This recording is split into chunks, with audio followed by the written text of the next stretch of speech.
Hey guys, I'm Shunko, or Shun for short, and I'll be giving you my top 20 recommended anime for anyone who's looking for something new to watch, or if you're just starting out watching anime. I'll try to keep this video spoiler free so that you guys can enjoy the shows to the fullest. This list is completely biased to my personal taste, so you don't have to fully agree with it.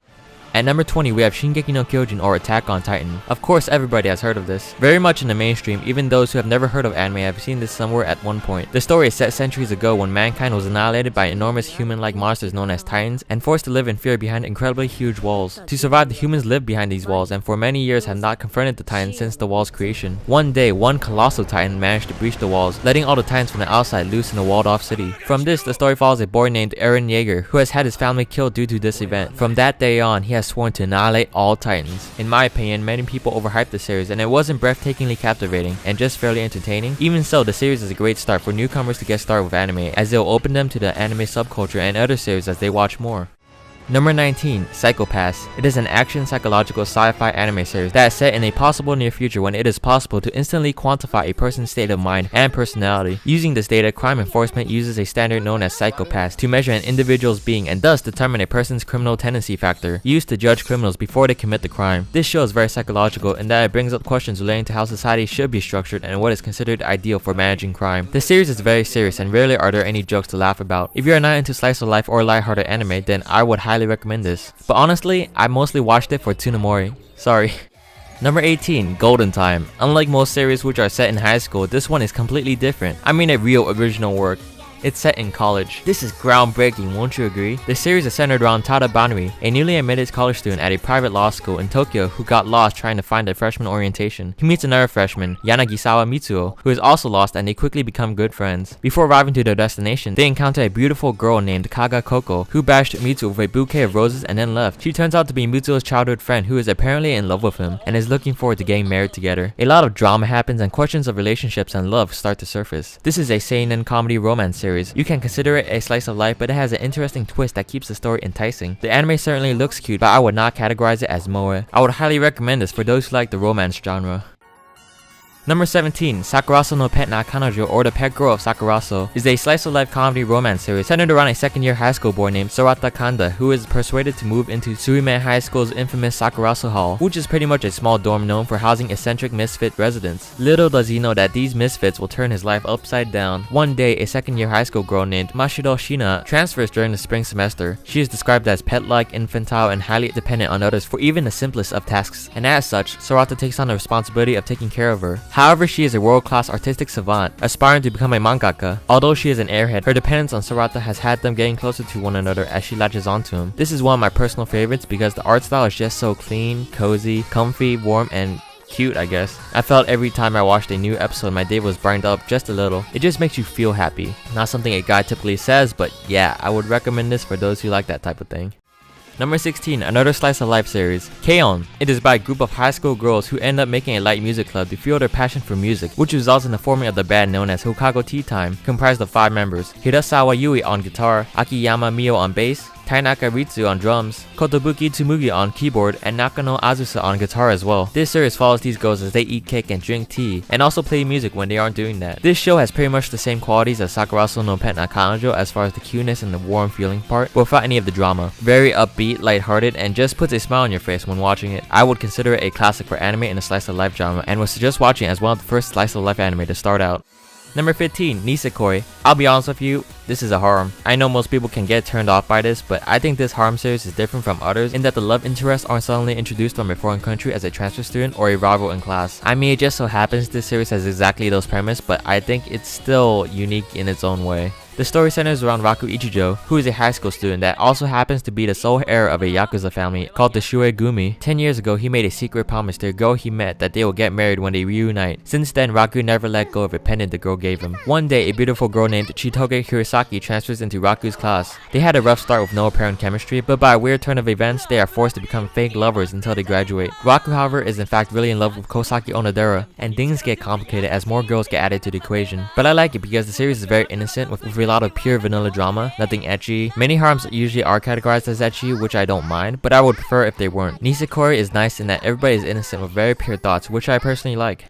At number 14 is Haikyuu. This should actually be in the top 10 or top 5 for this list, but seeing this show is fairly new, I think this spot is more appropriate for this list. The story centers around Shoyo Hinata, who revives his middle school volleyball club after watching a volleyball ace nicknamed Little Giant in action. The team makes it to a tournament, but immediately gets crushed on their first match by the king of the court, Tobio Kageyama. Hinata vows to surpass him, and so joins the volleyball team at Karasuno High School, only to find that his rival, Kageyama, is now his teammate. Thanks to his short height, Hinata struggles finding a role on the team, even with his superior jumping power. It turns out, however, that Kageyama has problems of his own that only Hinata can help with. They learn to work together to make the team a success. Haikyuu is a riveting story that tells of hardships, teamwork, struggle, and spirit. The story is very well developed, with good character development and a little bit of realism that touches on the difficulties of reality. Characters do not get a sudden power-up or level spike that make them stronger for no reason. Instead, the story focuses on perseverance and hard work that drives the characters to become better at both the sport and in person. Although it is an anime in the sports genre, it sets itself apart from all the rest.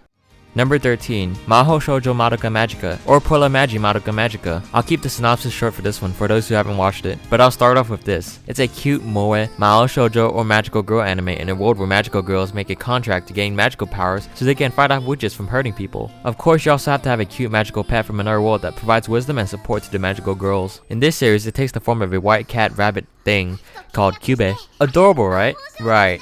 Anyways, all I'm saying is, it's not your typical magical girl anime. I know I said that out of the blue after all that, but you just have to believe me. Just think about it. It's not ecchi, but it's rated R for some reason. On top of that, there are 3 movies. I mean, yes, 2 of them are recaps, but still 3 movies. I mean, what does that mean? Just watch it. Just go watch it. Number 12, Suzumiya Haruhi no Yutsu, or The Melancholy of Haruhi Suzumiya by Kyoto Animation, is a classic. When this came out, this was what all people talked about. Personally, how I came to watch this series was not from the hype or a recommendation, but a reference from another anime called Lucky Star that constantly cameoed The Melancholy of Haruhi Suzumiya because both were made by the same animation studio. These are really good promotions for the animation studio. They should do more of this. Why don't they do more of this? If someone who works for a Japanese animation studio and understands what I'm saying is watching this, which I highly doubt, please do this more. While you are at it, please don't sue my ass for this video. Utairu shinaide kudasai. Anyways, the story is centered around a high schooler named Kyon. The artwork makes him look like he's in his mid-20s or 30s, but that's besides the point. One day he meets Haruhi Suzumiya, who is only interested in the supernatural, particularly aliens, time travelers, and espers. Decides to create a club after being inspired by Kyon when a conversation concerning the lack of interest in clubs at school was brought up. She called it the SOS Brigade, a club that specializes in all that is supernatural. Kyon is also dragged into the club by Haruhi. Along with those two, other students such as Yugi Nagato, Mikuru Asahina, and Itsuki Koizumi also join the club, but not for the same reasons. Little does Haruhi know that the things that are supernatural are closer than she may think. Definitely a must watch as it is a classic and one of the less popular mainstream anime. And I trust that you will all watch all of the Endless Eights. At number 11, we have Sword Art Online. Definitely considered one of the most popular mainstream anime series, it is also genuinely enjoyable. Sometimes I get the notion that some people don't enjoy shows just because they're just too mainstream. I think that is somewhat ignorant. If you really enjoy it, then just watch it. Sword Art Online is set in the year 2022, when fully immersive virtual reality has become a reality. A new MMORPG called Sword Art Online just launched with the aid of Nerve Gear technology, in which players can control their avatars as though they were in reality. The series centers around one particular player named Kirigaya Kazuto, or Kirito, who is one of the 10,000 players to first play the game. Then one day, all the players were teleported to town and the creator of the game appeared in the guise of an enormous shrouded figure. He reveals that he has trapped them into the game by disabling the logout option, and if they die in the game or disconnect from Sword Art Online, they will die in real life through overcharging the battery in the Nerve Gear, thus killing them. The only way to escape is to finish the game, which means clearing all 100 floors in Aincrad. Kirito is a solo player who will attempt to finish the game and save everyone in it. The rule of the game is, if you die in the game, you die in real life. This is Sword Art Online. It is nicely animated, has very likable characters, adventurous, actiony, and has a badass character of course. What more could you want? On top of being categorized in the adventure action category, this series is also a romance, which I find it equally as appealing as the action and adventure. Don't listen to the hype. If you watch the first 3 episodes and really enjoy it, chances are you'll like the whole series for sure. Number 10, Anohi Mita Hana no Namae o Bokutachi wa Mada Shiranai, or Anohana for short, translated as Anohana, the flower we saw that day. This anime series is part of the I'm going to rip my eyes out from crying anime starter pack. The series centers around Jinta Yadomi and his group of childhood friends who have become separated after a tragic accident drifted them apart. Now in their high school years, a sudden surprise forces each of them to confront their guilt over what happened that day and come to terms with the ghosts of their past. This series is categorized as drama, slice of life, and supernatural. A very heart-wrenching story that may even put you to tears at times if you're the type of person to let your emotions get the better of you. I would give this a higher ranking in this list, but I realized that this is not for everyone. Number 9, Angel Beats, aired in 2010, and at its time, I would say this was the anime of the year. For its time, the anime was really well drawn with very exquisite animation that can pass off as something made today. This show is way well ahead of its time. My only complaint is that it was just too short, and I wish they would have made it a 2-core 24-episode series. The story is by a boy named Otonashi Yuzodu, who wakes up to only find out that he is dead. A girl from Ralph named Yuri explains they are in the afterlife. Otonashi realizes the only thing he remembers about himself is his name. Yuri tells him that she leaves the Shindai Sekai Sensen, or afterlife battlefront, and wages war against a girl named Tachibana Kanade, or Tenshi, translated as Angel. Unable to believe Yuri's claim that Kanade is evil, Otonashi attempts to speak to her, but the encounter doesn't go as he intended. Afterwards, Otonashi decides to join the SSS and battle Kanade, but he finds himself oddly drawn to her. While trying to regain his memories and understand Kanade, he gradually unravels the mysteries of the afterlife. This is yet another heart-wrenching story that really captivates the soul and makes us question the life we take for granted. I would say it has a lot of feels, but I hate it when people say that shit. So I'm just gonna say, just prepare yourself. Number 8, Toradora is another romance slice of life anime, one that I consider a must watch. Toradora is by a high schooler named Ryuji Takasu, who despite his gentle personality has people thinking he is an intimidating delinquent due to how his eyes look. Class rearrangements on his second high school year put him together with his best friend Yusaku Kitamura and his hidden crush Minori Kushieda. Along with these two comes Kushieda's best friend Taiga Isaka. Her delicate and petite appearance contrasts with her brutal personality, earning her the nickname the Palm Top Tiger. Taiga is secretly in love with Kitamura and agrees to help Ryuji with his love interest as long as he helps her get closer to hers. But things don't always go how they wanted. I consider this series a classic. It has an amazing story and very likable characters that make for an amazing watch. Because the story is so good, there is no replay value for this series, so be sure to savor it while it lasts. Number 7 is none other than Code Geass Hangyaku no Lelouch, or Lelouch of the Rebellion. The plot centers around Lelouch, an exiled Imperial Prince of Britannia, the main character of the series, who is now posing as a student. He finds himself in the heart of an ongoing conflict for the island nation of what was once Japan, now called Area 11, after the Holy Empire of Britannia took over it. The Japanese, now labeled as 11, are stripped of their identity and rights and live a harsh life, barely scraping by while Britannians live a comfortable life within their settlement. Some of them have formed a resistance to take back Japan's independence, in which Lelouch, through a series of events, somehow became involved. Through a chance meeting with a mysterious girl named C2, Lelouch gains his Geass, the power of kings. This power grants him the power of absolute obedience, allowing him to force a person to do whatever he wishes upon eye contact without question. Now with the power of absolute dominance over any person, Lelouch may finally realize his goal of bringing down Britannia from within. This series is filled with action, mechs, drama, and suspense that leaves you wanting more of each episode. Never was there a dull moment, as our main protagonist and anti-hero, Lelouch, always somehow manages to do the impossible in every scenario. There is no better entertainment than watching him do the unthinkable, an absolute must-watch for just about anybody who is anybody. Anime fans or not, you will love this show. I can almost guarantee it. Almost. Number 6, Tengen Toppa Gurren Lagann. In a faraway future, mankind lives underground in huge caves, unknowing of a world above with a sky and stars. In the small village of Jiha, Simon, a shy boy who works as a digger, discovers a strange glowing object during excavation. The surprising Kamina, a young man with a pair of racket sunglasses and the passion of a fiery sun, befriends Simon and forms a small band of brothers, the Gurren Brigade, to escape the village and break through the ceiling of the cave to reach the surface, which few believe exists. The village elder won't hear of such foolishness and punishes the brigade. However, when disaster strikes on the world above and the entire village is in jeopardy, it's up to Simone, Kamina, and a girl with a big gun named Yoko, and a small yet sturdy robot Login to save the day. The new friends journey to the world above and find that the surface is a harsh battlefield, and it's up to them to fight back against the rampaging beastmen to turn the tide in the humans' favor. Pierce the heavens, Gurren Lagann. Take everything you know about all that is manly and extreme, everything that is exaggerated to the very maximum, and every epic moment you've seen, whether it be an action-packed blockbuster cliche in a movie or an FPS video game, every clusterfuck of bullshit action you've ever seen in your life, and combine it into one show. It still will not be as epic as Tengen Toppa Gurren Lagann. Number 5, Shigatsu wa Kimi no Uso, is centered around piano prodigy Arima Kosei, who dominated the competition and all child musicians knew his name. But after his mother, who was also his instructor, passed away, he had a mental breakdown while performing at a recital that resulted in him no longer being able to hear the sound of his piano, even though his hearing was perfectly fine. Even 2 years later, Kosei hasn't touched the piano and views the world in monotone without any flair or color. He was content at living out his life with his good friends Tsubaki and Watari until one day a girl changed everything. Miyazono Kaori is a pretty, free-spirited violinist whose playing style reflects her personality.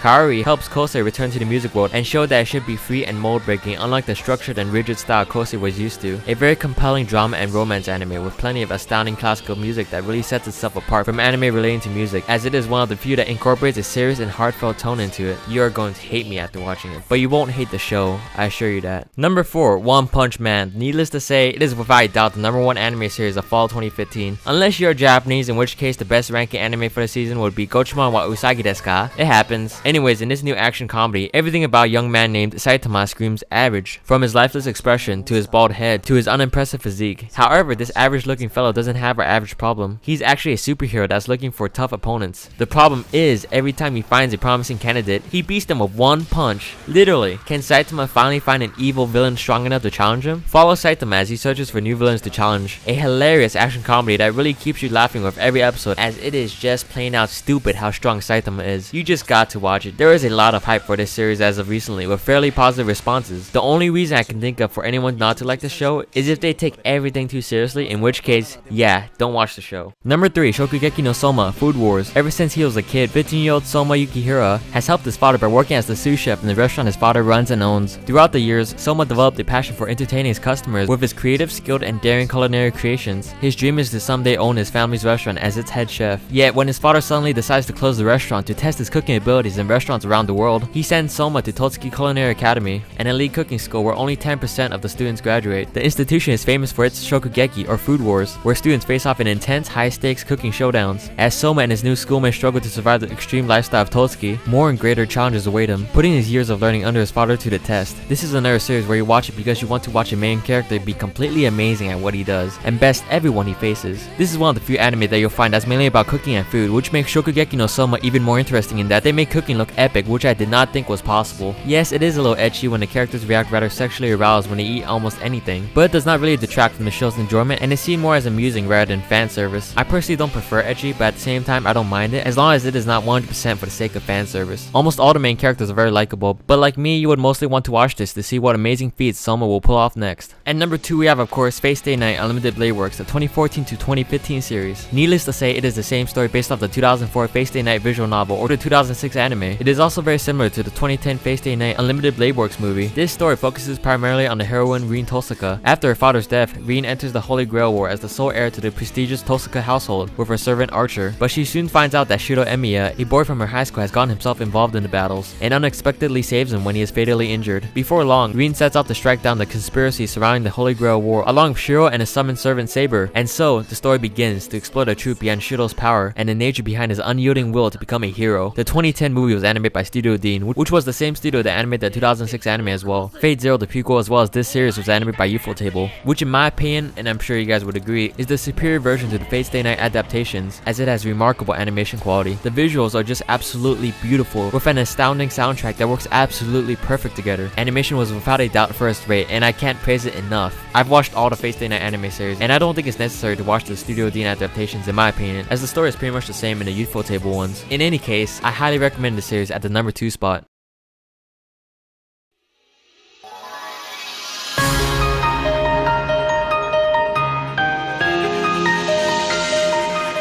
Finally, I give you my number 1 recommended anime possibly of all times, for now at least, Clannad and Clannad After Story. This anime is categorized as comedy, drama, slice of life, supernatural, and romance. Okazaki Tomoya is a delinquent who finds life dull and believes he'll never amount to anything. Along with his friend Tsunahara, he skips school and plans to waste his high school days away. One day while walking to school, Tomoya passes a young girl muttering quietly to herself. Without warning, she exclaims, "Anpan," a popular Japanese food, pretty much just red bean paste and bread, which catches Tomoya's attention. He soon discovers that the girl's name is Furukawa Nagisa, and that she exclaims things she likes in order to motivate herself. Nagisa claims they are now friends, but Tomoya walks away, passing the encounter off as nothing. However, Tomoya finds he is noticing Nagisa more and more around school. Eventually, he concedes and befriends her. Tomoya learns Nagisa has been held back a year due to a severe illness, and that her dream is to revive the school's drama club. Claiming he has nothing better to do, he decides to help her achieve this goal along with the help of 4 other girls. As Tomoya spends more time with the girls, he learns more about them and their problems. As he attempts to help each girl overcome her respective obstacle, he begins to realize that life isn't as dull as he once thought. Clannad After Story is the sequel to Clannad, and the more significant part of the two.